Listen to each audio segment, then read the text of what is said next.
Nichée dans la partie ouest de la République démocratique du Congo, la province du Maine-Dombe est un vaste territoire défini par ses forêts équatoriales denses et un réseau complexe de rivières. Son nom, eau noire, évoque les eaux sombres et riches en tourbes du lac Maine-Dombe, le cœur géographique et économique de la région. La vie ici est dictée par le rythme des voies navigables, qui servent d'artères principales pour le transport et le commerce en l'absence quasi totale de routes viables. La capitale provinciale, Inongo, est située sur les rives du Grand Lac, tandis que d'autres territoires clés comme Kwamut et Mouchié sont stratégiquement positionnés le long des puissants courants des rivières Kwa et Fimi, reliant la province à la mégalopole de Kinshasa et au bassin du Congo. Cette réalité géographique est cependant à la fois une bouée de sauvetage et une source de profond isolement pour ses habitants. La dépendance au transport fluvial façonne chaque aspect de l'existence quotidienne, de l'accès aux marchés aux établissements de santé. Pendant des générations, les communautés ont bâti leur vie autour de ces autoroutes fluviales, développant des cultures et des systèmes économiques uniques, intrinsèquement liés à l'eau. La province est une mosaïque de groupes ethniques, chacun avec sa propre histoire et ses traditions, qui ont longtemps coexisté dans cet environnement exigeant, mais riche en ressources. Des villes comme Kwamut, situées à une confluence fluviale critique, ont historiquement été des creusets de commerce et d'échanges culturels, représentant le tissu social complexe de cette région souvent négligée de la RDC. Malheureusement, cette relative obscurité a été brisée ces dernières années. Aujourd'hui, 20 juillet 2025, et Maine-Dombe n'est plus seulement une province reculée et inondée, elle est devenue un nom synonyme de crise. Les éléments mêmes qui définissent son identité, la terre et les communautés qui l'habitent, sont devenus l'épicentre d'un conflit brutal et d'une catastrophe humanitaire qui s'aggrave. Les défis sont doubles, mêlant sécurité et survie dans une étreinte mortelle. D'une part, un violent conflit intercommunautaire a déchiré le tissu social, et d'autre part, les rivières mêmes qui soutiennent la vie sont devenues le théâtre de tragédies récurrentes, soulignant une défaillance systémique des infrastructures et de la gouvernance qui afflige la région. Comprendre la situation actuelle à Maine-Dombe nécessite de se pencher sur ces crises interconnectées. Les principaux centres urbains de la province, d'Inongo, Amouchié et Kwamut, ne sont plus seulement des centres administratifs ou commerciaux, ils sont désormais des points focaux de violence, de déplacement et d'immenses souffrances humaines. Les récits qui émergent de ces territoires brossent un tableau sombre d'une population prise entre des milices armées et les conditions périlleuses de leur environnement. Les défis auxquels sont confrontés les habitants du Maine-Dombe sont immenses, exigeant une attention urgente non seulement des autorités nationales, mais aussi de la communauté internationale, qui est restée largement silencieuse alors que la province s'enfonce plus profondément dans la tourmente. Le conflit qui a englouti le Maine-Dombe a éclaté en juin 2022, prenant naissance dans le territoire de Kwamut. À la base, la dispute est enracinée dans la terre et l'autorité coutumière. Les tensions ont éclaté entre les communautés Téké, qui se considèrent comme les habitants originels et les gardiens de la terre, et les Yaka, dont beaucoup ont migré vers la région il y a des générations pour l'agriculture. Le déclencheur immédiat a été un désaccord sur le montant des taxes foncières coutumières que les agriculteurs Yaka devaient payer aux chefs traditionnels Téké.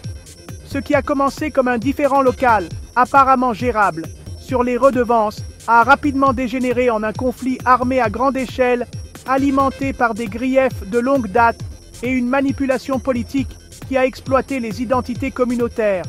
La violence a été caractérisée par une brutalité extrême. Des groupes armés, principalement des milices affiliées aux Yaka, connus sous le nom de Mobondo, ont lancé des attaques coordonnées contre des villages Téké. Ces milices, souvent armées d'un mélange de machettes, de fusils de chasse et même d'armes de qualité militaire, ont commis d'horribles atrocités. En réponse, les communautés Téké ont formé des groupes d'autodéfense, perpétuant un cycle mortel de violence en représailles. Le conflit s'est rapidement étendu au-delà des frontières de Kwamut. se propageant comme une traînée de poudre dans les provinces voisines du Kwilu et du Kwango, et atteignant même les abords de la capitale, Kinshasa, démontrant la mobilité alarmante des Mobondo et leur capacité à déstabiliser une région beaucoup plus vaste. Le coût humain de ce conflit est stupéfiant. Entre juin 2022 et début 2023 seulement, des rapports ont documenté des attaques contre des dizaines de villages majoritairement Tek, avec des centaines de personnes tuées, souvent par des méthodes horribles comme la décapitation et les exécutions sommaires. La violence n'a pas été unilatérale, toutes les communautés subissant d'immenses pertes. Malgré une légère diminution des massacres à grande échelle fin 2024, l'insécurité sous-jacente persiste. Entre janvier et décembre 2024, les observateurs de la sécurité ont enregistré plus de 80 incidents violents dans la grande région du Kwango-Kwilu-Maindombe, entraînant près de 200 décès, le Maindombe restant la province la plus touchée. Un témoignage sombre de la nature durable du conflit. En réponse, le gouvernement congolais a initié un processus de pacification, encourageant les combattants Mobondo à se rendre. Près de 1200 miliciens auraient déposé les armes et été envoyés dans des centres d'entraînement militaire, une stratégie visant au désarmement et à la réintégration. Simultanément, des procédures judiciaires ont commencé, avec plus de 115 individus faisant face à des procès pour leur rôle présumé dans la violence, tandis que certains membres des forces de sécurité ont également été poursuivis pour des abus. Cependant, les organisations humanitaires ont soulevé des préoccupations selon lesquelles ces efforts de démobilisation manquent souvent de la vérification nécessaire pour garantir que les individus responsables de crimes graves soient tenus responsables, faisant craindre que l'impunité ne sape toute perspective à long terme de paix et de réconciliation véritable. La conséquence directe de la violence généralisée a été une crise humanitaire massive et catastrophique. Le conflit a déplacé de force un nombre énorme de personnes, créant une mer de misère humaine. Fin 2024, les chiffres officiels estimaient que près de 146 000 personnes avaient été déracinées de leur foyer dans l'ouest de la RDC, tandis que 2600 personnes supplémentaires avaient fui de l'autre côté du fleuve pour chercher refuge en République du Congo voisine. Ce ne sont pas seulement des statistiques, elles représentent des familles déchirées, des agriculteurs qui ont perdu leurs terres et des enfants qui ont été témoins d'horreurs indicibles. Ces populations déplacées vivent désormais dans des conditions précaires, soit entassées dans des communautés d'accueil déjà en difficulté, soit résidant dans des camps de fortune avec peu ou pas de soutien extérieur. Les besoins de ces personnes déplacées et des communautés qui les accueillent sont immenses et multiformes. Les Nations Unies estiment que près de 2,8 millions de personnes dans la zone de conflit élargie ont besoin d'une aide humanitaire urgente. Les besoins les plus critiques sont les nécessités absolues de survie, abri, nourriture et eau potable. Avec les villages brûlés et les champs abandonnés, la production alimentaire s'est effondrée, poussant les populations au bord de la famine. L'accès aux soins de santé est un autre défi majeur, car de nombreux centres de santé ont été pillés, détruits ou abandonnés par le personnel. Cela laisse les populations vulnérables, en particulier les femmes enceintes et les enfants, sans accès aux soins médicaux essentiels, y compris les services de santé reproductive et le soutien psychologique pour une population profondément traumatisée. L'impact du conflit sur la jeune génération est particulièrement dévastateur, compromettant l'avenir de toute une région. Les écoles ont été systématiquement ciblées, soit détruites lors d'attaques, soit occupées par des groupes armés, privant des milliers d'enfants d'une éducation.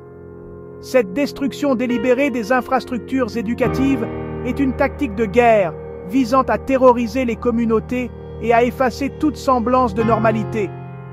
Pour les enfants qui ont déjà perdu leur maison et, dans de nombreux cas, les membres de leur famille, la perte de leur école représente la perte d'un espace sûr et le vol de leur avenir. Sans éducation, une génération risque d'être perdue dans le cycle de la pauvreté et de la violence, créant un terrain fertile pour une instabilité future. Malgré l'ampleur de la crise, la réponse humanitaire a été gravement entravée par l'insécurité et le manque de financement. La présence continue de groupes armés rend extrêmement dangereux pour les travailleurs humanitaires d'accéder à de nombreuses zones touchées, laissant d'innombrables personnes sans assistance. L'attention de la communauté internationale s'est souvent portée sur les conflits dans l'est de la RDC, laissant la crise du Main Dome gravement sous-financée et largement ignorée. Les communautés locales et une poignée d'organisations humanitaires sont laissées à supporter l'immense fardeau, mais leurs ressources sont à bout de souffle. Les habitants du Main Dome sont confrontés à une urgence silencieuse qui a désespérément besoin d'une réponse concertée et robuste avant qu'il ne soit trop tard. Au-delà des horreurs du conflit, les habitants du Main Dome font face à un péril constant et quotidien, leur dépendance au réseau fluvial de la province. Les routes étant soit inexistantes, soit impraticables, les rivières comme le Fimi et la Kwa sont les seules autoroutes. Chaque trajet, que ce soit pour vendre des marchandises, rendre visite à la famille ou chercher des soins médicaux, implique de monter à bord d'un bateau. Ces embarcations, souvent de vieilles barges en bois mal entretenues ou des pirogues motorisées surchargées, sont la pierre angulaire de la région. Cependant, ce mode de transport essentiel est semé d'embûches.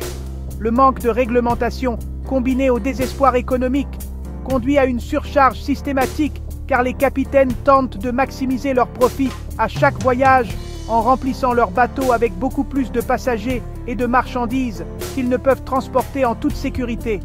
Cette pratique dangereuse a entraîné une longue et tragique histoire d'accidents de bateaux mortels. L'année 2024 a été particulièrement dévastatrice, mettant en évidence la question de la sécurité fluviale. En juin 2024, un navire a chaviré sur la rivière Kwa, près de la ville de Mouchi, coûtant la vie à au moins 80 personnes. Cette tragédie a été un rappel brutal des risques auxquels les passagers sont confrontés quotidiennement. Puis, juste avant Noël, le 18 décembre 2024, la catastrophe a de nouveau frappé. Un bateau lourdement surchargé, en provenance de la capitale provinciale, Inongo, a chaviré sur la rivière Fimi. Sur plus de 100 personnes à bord, au moins 25 ont été confirmées mortes et des dizaines d'autres sont portées disparues et présumées noyées. Il s'agissait apparemment du 4e naufrage majeur dans la province cette année-là seulement. Les conséquences de ces naufrages sont dévastatrices pour les communautés concernées. Chaque accident représente non seulement une perte de vie, mais aussi un choc économique profond.